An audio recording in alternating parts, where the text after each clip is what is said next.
আউযুবিল্লাহি মিনাশ শাইতানির রাজিম বিসমিল্লাহির রহমানির রহিম। আজকে একটা বিষয়ের উপরে আলোচনা করব, যেটা হচ্ছে ইন্ডিয়ার রিপাবলিক বাংলা শেখ গোলাম প্রতিনিয়ত বাংলাদেশের যে জামাত ইসলাম শিবির তাদেরকে বলতেছে তারা নাকি রক কাটে। তারা কী করে? তারা রক কাটে, তারা মৌলবাদী, তারা নাকি ধর্ষণ করে, তারা খুন করে, রাজধানী করে। এই সম্পর্কে দেখেন, আমি কলাম কয়েকটা ধর্মের ছাত্র, কয়েকটা ধর্মের উপরে কথা বলি, বিভিন্ন সময় উপস্থাপনা করি এবং সেই ধর্মগুলো আমি অনেক সময় প্রচারও করি। যেহেতু আমার ধর্ম কলাম মুসলিম, যেহেতু আমি মুসলিম ধর্ম কী করি? প্রচার করি। সেই সর্বশক্তিমান আল্লাহ, যিনি আসমান ও জমিন সৃষ্টি করছে নক্ষত্র, ধূম্রকুঞ্জ, সেই মহান আল্লাহর নামে শুরু করছি, যিনি এক, যিনি অদ্বিতীয়, যিনি এক ঈশ্বর, বহু ঈশ্বরে বিভক্ত নয় তিনি। তো দেখেন, বাংলাদেশে যদি কখনো কোনো দল ইসলামিক কান্ট্রি হিসেবে ইসলাম প্রতিষ্ঠিত করতে পারে, সেটাই একমাত্র জামাত ইসলাম।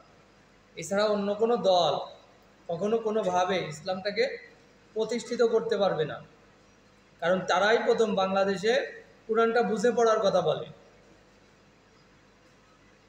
দেলোয়ার হোসেন সাঈদী উনি সর্বপ্রথম কি করে? কোরআনটা বুঝে পড়ার কথা বলে। যে আলেমটা সারা পৃথিবীর বেশ কিছু স্থান ঘুরছে, যার বক্তব্য পৃথিবীর বিভিন্ন জায়গা আছে, যিনি বেশ কিছু ভাষার উপরে পারদর্শী ছিল। বাংলাদেশে শুধু মানুষ তো শুধু বেশিরভাগই বাংলা ছাড়া আর কিছু বোঝে না, বেশি সবসময় বোঝে কি? বাংলা। তো আমরা আজকে যে বিষয়টা দেখাচ্ছি, যে রিপাবলিক বাংলা যে বলতেছে যে আসলে তারা যে রক কাটে, তারা যে মন্দিরগুলো ভাঙতিছে, তারা এই করতেছে, তারা ওই করতেছে, এবং বর্তমান যে আওয়ামী লীগ তাকেও নাকি সেই জামাত ইসলাম বলে সেই পদ থেকে নামাইছে। এগুলো বলার একটা কারণ আছে, একটা রাজনৈতিক ফায়দা আছে। যেহেতু যারা ধর্ম প্রচার করে তারা কলম বলতে পারবে ঘটনাটা কী। আর রিপাবলিক বাংলাও আসলে মূলত সে কোন হিসেবে কথাটা বলে। রিপাবলিক বাংলায় যিনি আছেন সে কলম কোনো এসকন মন্দিরের আয়তাভুক্ত নয়। অর্থাৎ বাংলাদেশ এখন পৃথিবীর ভিতরে যে এসকন হিন্দু ধর্ম প্রচার করে কৃষ্ণ ভক্ত, উনি কলাম কৃষ্ণ ভক্ত না। উনি যদি আজকে কৃষ্ণ ভক্ত হতো, উনি এই ধরনের কথাবার্তা কখনো বলতো না। তো আমরা যতটুকু জানি যে সে বেশিরভাগ যে বকাবকিগুলো যেগুলো করে, সেগুলো সে যে ধর্মটা পালন করে সেটাও আমি জানি। যাই হোক, সে কলাম যে ধর্ম পালন করে, তো সেই দিকে আমরা না যাই। সে তো অবশ্যই কাজটা ভালো করতেছে না। বাংলাদেশে যদি আপনি কখনো কারো কাছে শোনেন যে আসলে শিবির কি এই অপরাধগুলো করে, তখন সেই মানুষটা কি বলবে জানেন? বলবে আমরা শুনেছি কিন্তু কখনো চোখে দেখিনি। কি বলবে? যে আমরা শুনেছি শিবির রক কাটে। কে বলেছে? নিউজই বলেছে, এবং কে বলেছে? আওয়ামী লীগ সরকার বলেছে, বা বিএনপি সরকার বলছে, কিন্তু তারা কখনো চোখে দেখিনি। অর্থাৎ এই কাজগুলো কেউ করে চলে যায়, আর দোষটা কার পরে চাপায়?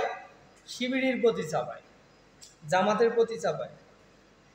দেখেন, রাসূল সাল্লাল্লাহু আলাইহি ওয়াসাল্লাম মুসলমানদেরকে একটা কথা বলছে, যে সূরা আল ইমরানের ৪৪ নম্বর আয়াতে বলতেছে, যদি আমি মারা যাই অথবা নিহত হই, তবে তোমরা কি ইসলাম প্রচার করা ছেড়ে দেবে? ইসলাম যেটা শান্তি, যেটা সত্য, যে ধর্ম, সেটা কি তোমরা আর প্রচার করবা না? এটা স্বয়ং আল্লাহ বলতেছে এই কথাটা। তার মানে এটা কোনো আল্লাহ প্রত্যেকটা মানুষকে, যারা মুসলমান তাদেরকে বলতেছে উদ্দেশ্য করে, যে তোমরা কি দাওয়াতি কাজ করা ছেড়ে দিবা, ইসলাম প্রচার করা, ইসলাম প্রতিষ্ঠিত। আমরা আজকে সাধারণত মানুষ, দুনিয়ার জীবনে আমরা যে মানুষ আছি, আমরা তো সালাদটা কে হয়তো কে কতটুক বোঝে আমার ওইটা ধারণা নেই। তবে আমার মতে আমি যতটুক বুঝি, দেখেন আমার পড়াশোনার লাইফে সালাদ দুই রকম। একটা সালাদ হচ্ছে তো আপনার জীবনে আপনি যে দেশে থাকবেন, আপনার যে ধর্ম থাকবে, সেই ধর্ম প্রচার করা, সেই ধর্মকে প্রতিষ্ঠিত করা, রূপদান করা। রূপকের মতো, স্বপ্নের মতো রাখি দিয়া না, রূপকের মতো না, স্বপ্ন দেখা না, সেটাকে বাস্তবায়ন করা লাগে। এইটাকে বলা হয় একটা সালাত। এবং যা আমরা রুকু সিজদা করি, সেটা একটা সালাত, যেটা ইমামের পিছনে আমরা যে নামাজ আদায় করি সেটা একটা সালাত। এই দুইটা কাজ মিলে আমরা সাধারণত সালাত সম্পূর্ণ করা হয়। কিন্তু আজকে দুনিয়ার জীবনে ঠিক জামাত ইসলাম বাদেও যে সমস্ত দলগুলো ইসলামটাকে প্রচার করে, এটা আল্লাহ তাআলা নিজে বলছে তাদেরকে। এটা বললাম ওই রিপাবলিক বাংলা বা ওই বড় বড় মনীষী আইনস্টাইন, নিউটন, গ্যালিলি, ওই ব্যাংক থেকে মানুষ হয়েছে, ঠিক আছে, এই সমস্ত কাহিনীর মতো করে কোনো বিজ্ঞানিক কলাম বানায়নি নতুন করে। পৃথিবীতে যত বিজ্ঞানী কাটছে একজন ঈশ্বরের উপরে বিশ্বাস করছে। কিছু কিছু বিজ্ঞানিক এক ঈশ্বরে বিশ্বাস করেনি, কিন্তু সেই সব বিজ্ঞানিক তারা কলাম তার ফল পৃথিবীর থেকে পেয়ে গেছে। যারা আল্লাহকে বিশ্বাস না করে, ওল্ড টেস্টামেন্টের ভিতরে তাদেরকে বলছে তারা হচ্ছে একটা কথা বলছে, আমার এখন মনে আসতেছে না, এবং তারা হচ্ছে চোর। তারা কলাম এক ধরনের চোর, তারা জ্ঞানে অনেক অধিক থাকে, তারা আল্লাহকে বলবে, তারা বিশ্বাস করে না। তাদের সময় আসবে, তো সে যে ধর্মেরই মানুষ হোক না কেন, কখনো অন্য কোনো ধর্মকে ইন্ডিকেট করে কখনো কোনো কথা বলা যাবে না।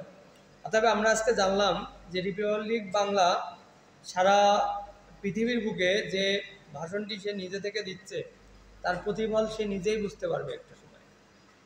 আল্লাহ তাআলা স্বয়ং নিজেই তাকে দেখাবে, সে নিজেই ক্ষমা চাবে। মুসলমানদের কাছে কি করবে? ক্ষমা চাবে নিজেই। যেরকম আজকে দেখা গেল বাংলাদেশে যে আওয়ামী লীগ, আজকে কি হয়েছে? আওয়ামী লীগের এই যে হটে যাওয়ার পিছনের কারণ কি ছিল জানেন? যে জ্ঞান শূন্যতা পাইছে, জ্ঞান লোপ পাইছে, যার কারণে তারা কি করছে, সেই 40 সাল পর্যন্ত ক্ষমতায় থাকবে কিন্তু থাকতে পারেনি। তার একটাই মাত্র কারণ কি? ওই যে রিপাবলিক বাংলার মতো চিল্লাপাল্লা করছে, বেশি লাফালাফি, বেশি ডাকাডাকি করছে, যার কারণে আস্তে করে কি হয়েছে, পড়ে গেছে। তো সেম এখন কলাম সে ক্ষমা চায়। এখন সবাই কি পালায় আছে, দূরে আছে, ক্ষমা চাচ্ছে। আর ওই যে এই যে কথাগুলো বলতেছে, আল্লাহ বলতেছে তোমরা সত্যকে সত্য বলো, মিথ্যাকে মিথ্যা বলো। আর কিছু মানুষ আছে আমরা, যারা কিনা ইসলামটা প্রতিষ্ঠা হলে কেমন রূপ নেবে সেটা জানে না। যদি কেউ না জানে, আমার এর আগের যে ভিডিও আছে ডক্টর জাকির নায়েক, যিনি কিনা 2 কোটি শ্লোক, বেদের 2 কোটি শ্লোক উনি এই সম্পর্কে জানতেন। উনি কলাম অনেক কথা বলছে, যা এখন 2 লক্ষতে নির্মাণ হয়েছে। উনি এই ধর্ম প্রচারে কিছুটা ভুল করছে, যার কারণে সে আজকে ইন্ডিয়া থেকে দূরে আছে। সে কি হয়েছে? ইন্ডিয়া থেকে দূরে আছে। ওই ভিডিওটা যদি দেখেন তাহলে বুঝতে পারবেন যে দুনিয়ার জীবন আমাদের জন্য কেমন অবস্থা হয়েছে। আর বিশেষ করে আমরা যারা মুসলমান আছি, আমাদের প্রত্যেকটা হাদিস এবং কোরআনের ভিতরে, কোরআন ঠিকভাবে আছে, সঠিক অবস্থানে আছে। হাদিসগুলো একটু পরিবর্তন করা হয়েছে, যেটা কিনা ব্রিটিশ করছে। এটা তাদের ফায়দা লুটার জন্য ইংল্যান্ড এই কাজটা করে গেছে, যে মুসলমানের ভিতরে দ্বন্দ্ব বাধায় রাখছে, বিভিন্ন দলে বিভক্ত করে রাখছে ইসলামটাকে নষ্ট করার জন্যই, যাতে ইসলাম কখনো প্রতিষ্ঠিত না হতে পারে। আর বা যে আওয়ামী লীগ সরকার ছিল, সে জানতো বাংলাদেশে যদি কোনো দল এ দেশকে নিয়ন্ত্রণ করে, সে একমাত্র জামাত ইসলাম।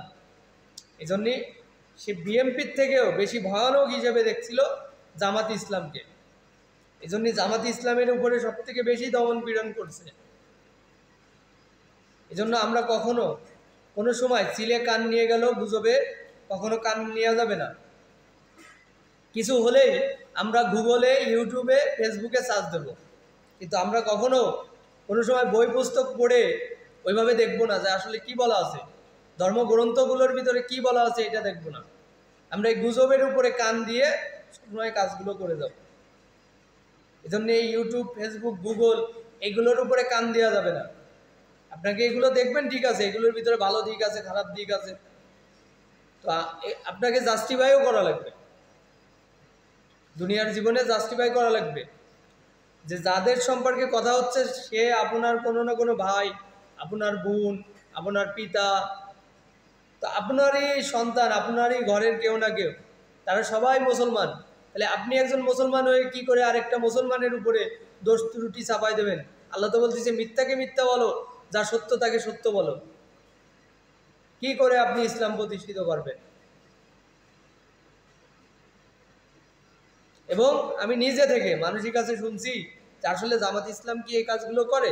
সে বলে কি না, এগুলো করে আমরা নিউজে শুনছি এবং আমরা চোখে দেখিনি। যদি আমার কথা বিশ্বাস না হয় আপনারা নিজে থেকে দেখেন, খোঁজেন। আর যদি এরকম পান যে জামাত ইসলাম কোনো মন্দির ভাঙচুর করতেছে, জামাত ইসলাম কারোর শির কাটতেছে, কারোর রক কাটতেছে, তাহলে দেখান একটা প্রমাণ, অন্তত জীবনে দেখান যে এই যে জামাত ইসলাম ধরছি সে মসজিদ মন্দির ভাঙতেছিল এবং মানুষের রক কাটতেছিল এবং মানুষকে জোর করে ইসলামের দিকে আনতেছিল। জামাতের কাজ হচ্ছে এগুলো। তাহলে বোঝা যাবে না ঠিক আছে জামাতের নামে আপনারা এই ধরনের কথা বলতেছেন। এদেশে তো মানুষ শুধুমাত্র জানে যে ধর্ম, ইসলাম ধর্মকে আরবিতে যদি আমি আরবি ভাষায় যদি আমি পড়াশোনা করি, আমি শুধুমাত্র নেকি পাবো এবং আমি জান্নাতে যাব। এই আশা নিয়ে আমরা আজকে থাকি, যার কারণে আজকে আমাদের এত গলদ, এত সমস্যা মানুষের ভিতরে। এজন্য আমরা এই চিলে কান নিয়ে গেল এই কথার উপরে কখনো থাকা যাবে না। তো আল্লাহ যেন আমাদের সবাইকে ইলম দান করে, আল্লাহ যেন আমাদের সবাইকে জ্ঞান দান করে এবং আমরা যেন আমাদের লাইফে কথাবার্তাগুলো বলতে আমরা যেন সুন্দরভাবে বলতে পারি। তো সেই মেহেরবান আল্লাহর নামে। তো অবশ্যই যারা আমার চ্যানেলে নতুন, অবশ্যই আমাকে সাবস্ক্রাইব করে আমার সাথে থাকবেন এবং চ্যানেলটি শেয়ার করে দেবেন।